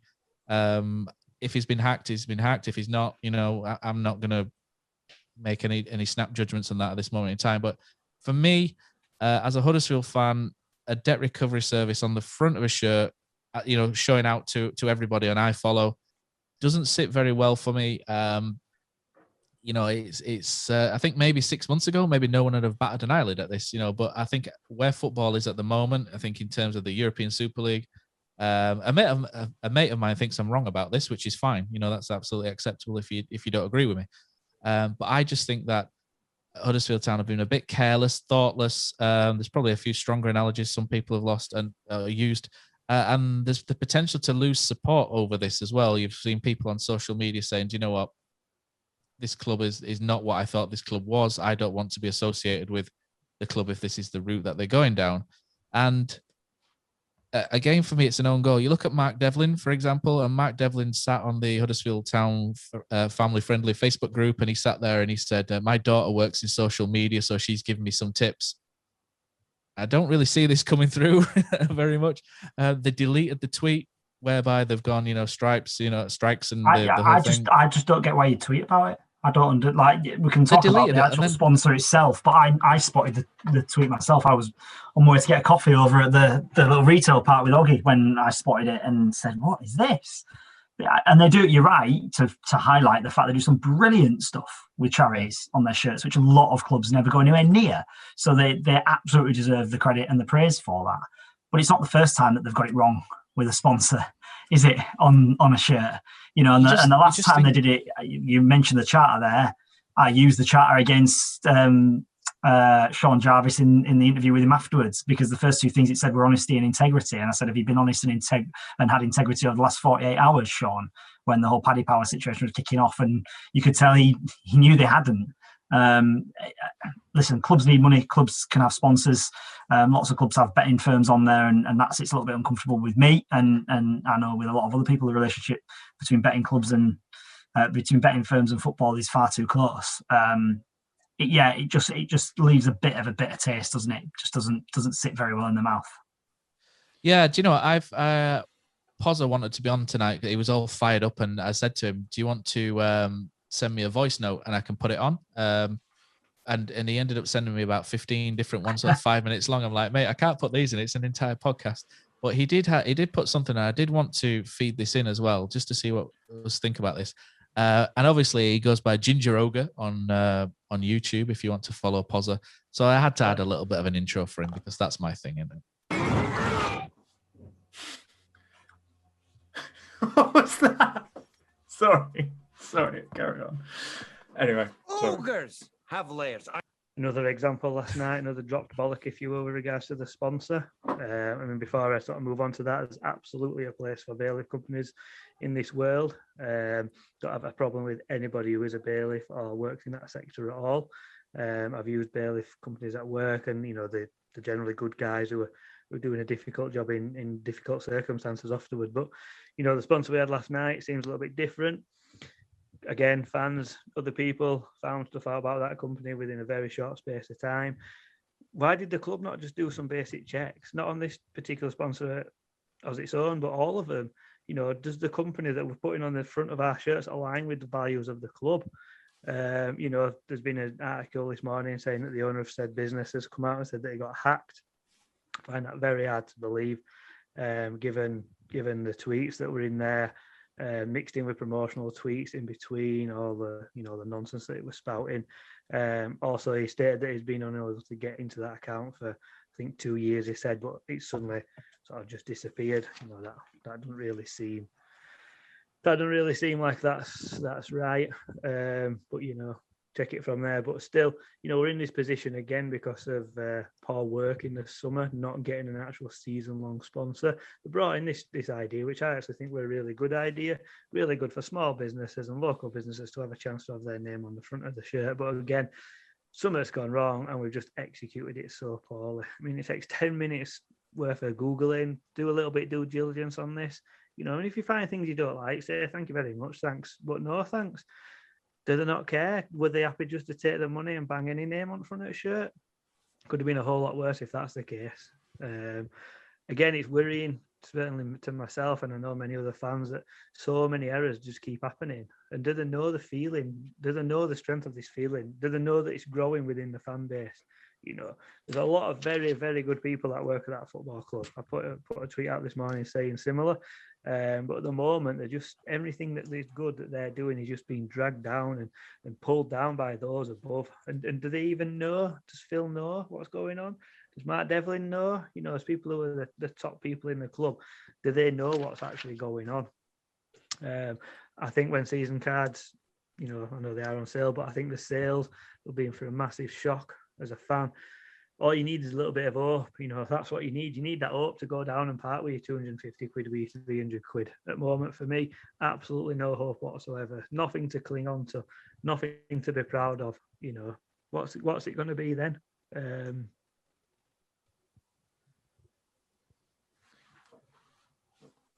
Right, Brady, do you want to take us away with thoughts from the ogre? And that was from Shrek, obviously. I did rush something together about how Pozza's got layers of opinion. It's a really bad joke. I won't do that again, I promise. Sorry, mate. And that's why it caught me out. I wasn't expecting that. I thought it was going to go straight to Pozza. So it threw me off. I think Pozza's hit the nail on the head there for me. He's covered a lot of stuff. The thing is, if this was a one-off, not just there's a lot of mistakes happening at a club, and everyone makes mistakes.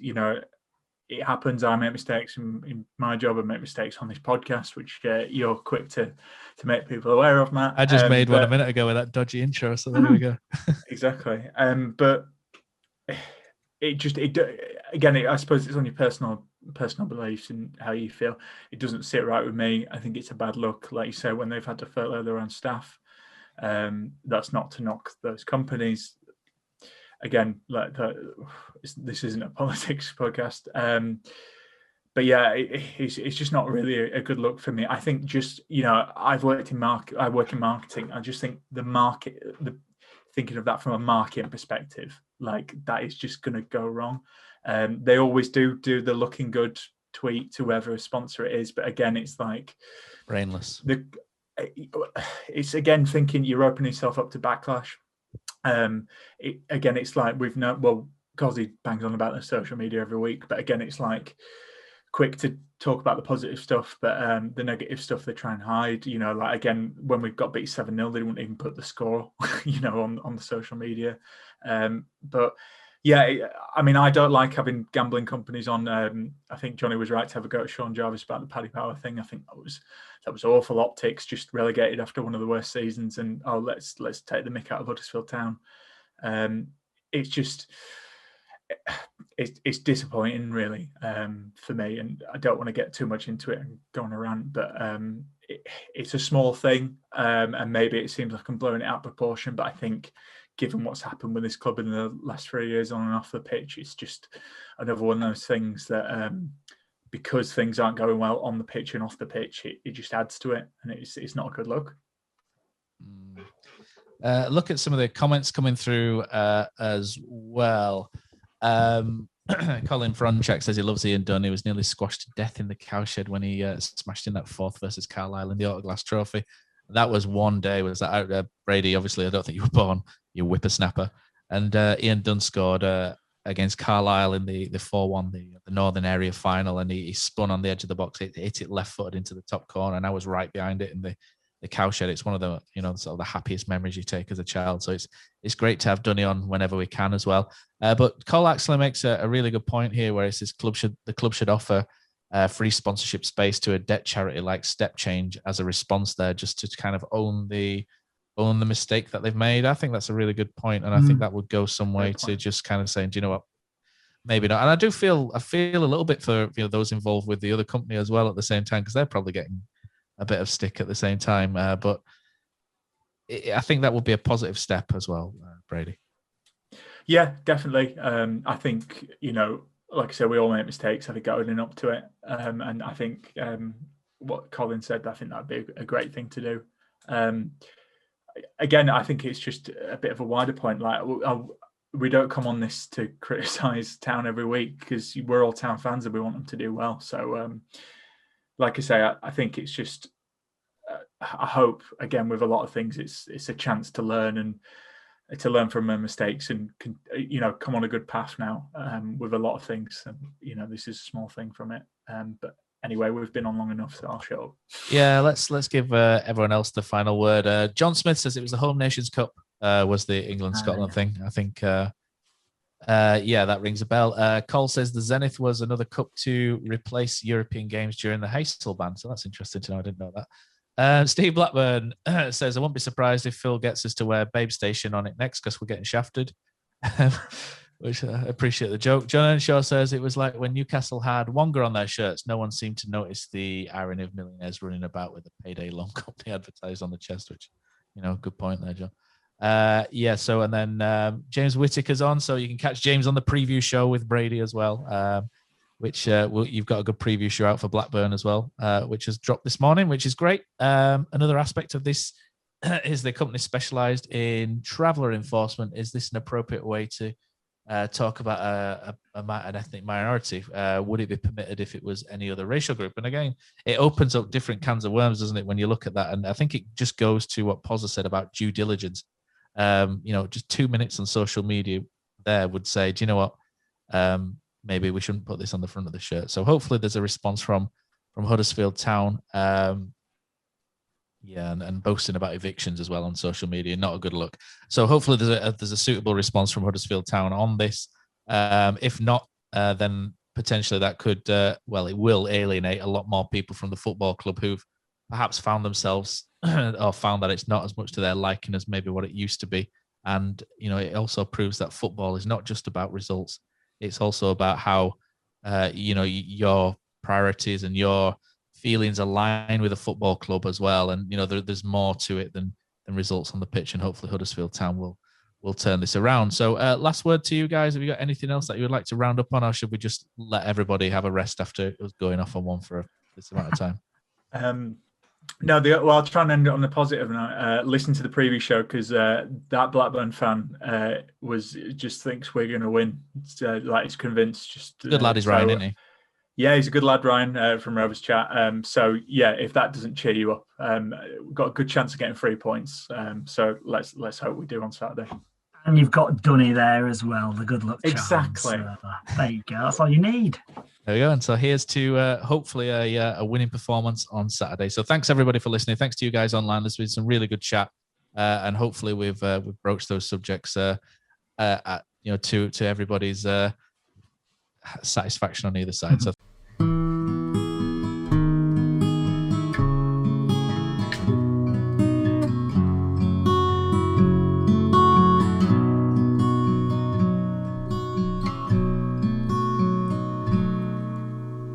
There's a team that is dear to its followers. The colours are bright blue and white. They're a team of renown, and they're the pride of the town. And the game of football is their delight.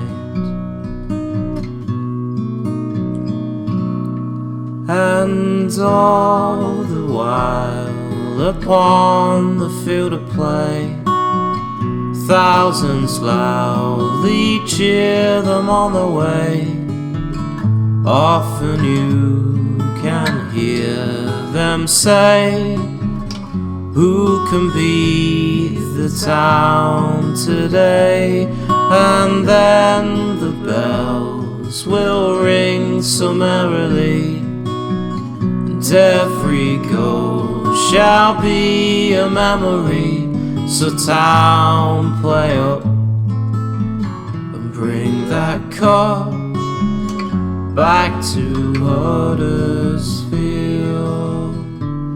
So town, play up and bring the cup back to Huddersfield.